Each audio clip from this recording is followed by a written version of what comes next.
This is Robert Harper with Virginia Farm Bureau's Grain Division. And thank you for the invitation to be a part of this year's Eastern Shore Ag Conference. I would like to start off with a few short remarks today talking about the importance of a grain and bean marketing plan. I know you all are busy this time of year working on your crop plan, getting all the acres finalized, what's going where for this growing season that is ahead of us. And a good thing to do as a part of that crop plan is to take a look at the old crop bushels that you have in your bin from the 2020 growing season, and also to be thinking about expected production in 2021 and writing down what you want to do or what your plan is on how to get those bushels sold and moved. Most of the time during the marketing year, if it's a good decision to sell old crop bushels, it's a good decision to sell new crop bushels.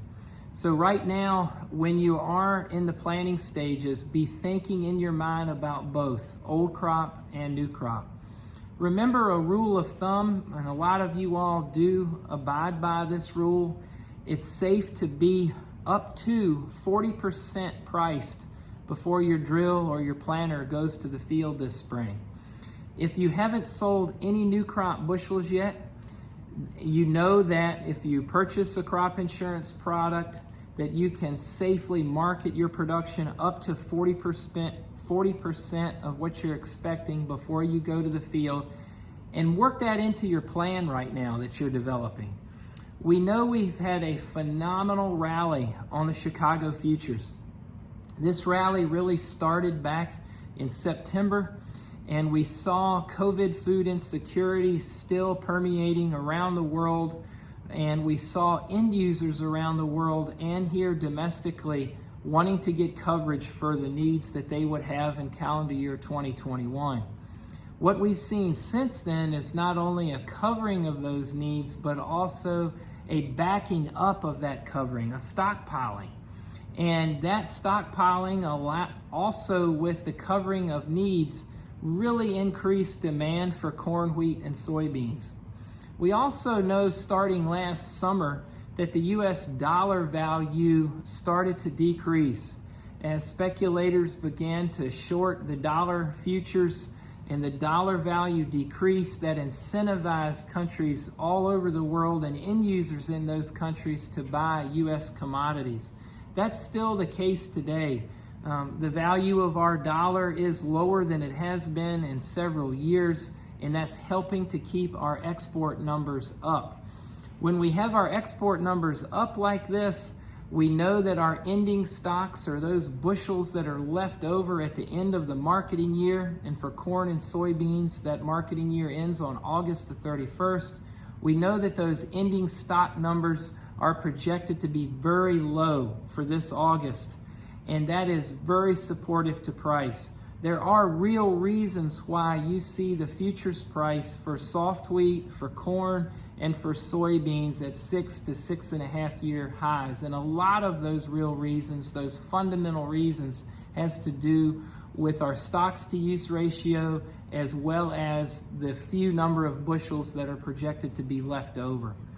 The other thing that we've seen with this rally in the futures part of your cash price since the beginning of December is a real takeover by these managed money speculators. And by takeover, I mean just the money flow. A lot of money has come into the futures market from the big managed money speculator funds. And they're doing a lot of things by doing that, but one of the things that I clearly see is they're betting on more inflation.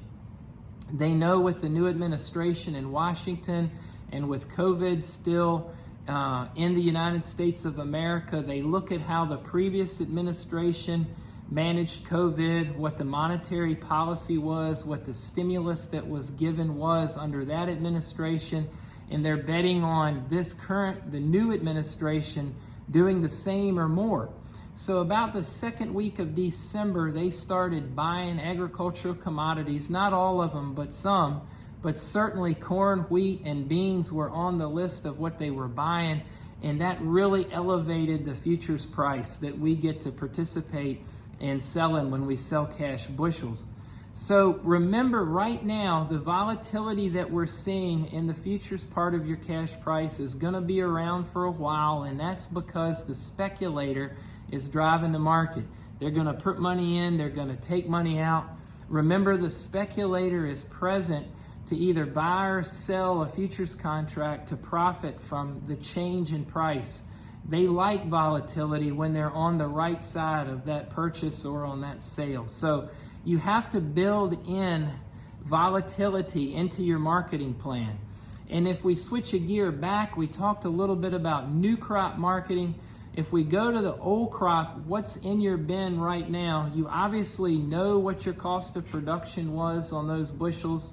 You know what the yield was last year, so you know where your break even is. You know what you want above your break even, what your margin is, how profitable that you want to be, that you need to be. And I'll be the first one to say we need to get every penny that we can get. But make sure you are selling into this bull market in increments. Sell into, some people say scale into the rally, but make small, regular sales to try to get the best average price on those old crop bushels. Also, take a very close look, and I know y'all do, at your local situation on the shore, where these bushels are going to go, at how much space that those end users have, or those elevators have, those exporters have, and see how that is going to play out in your marketing plan.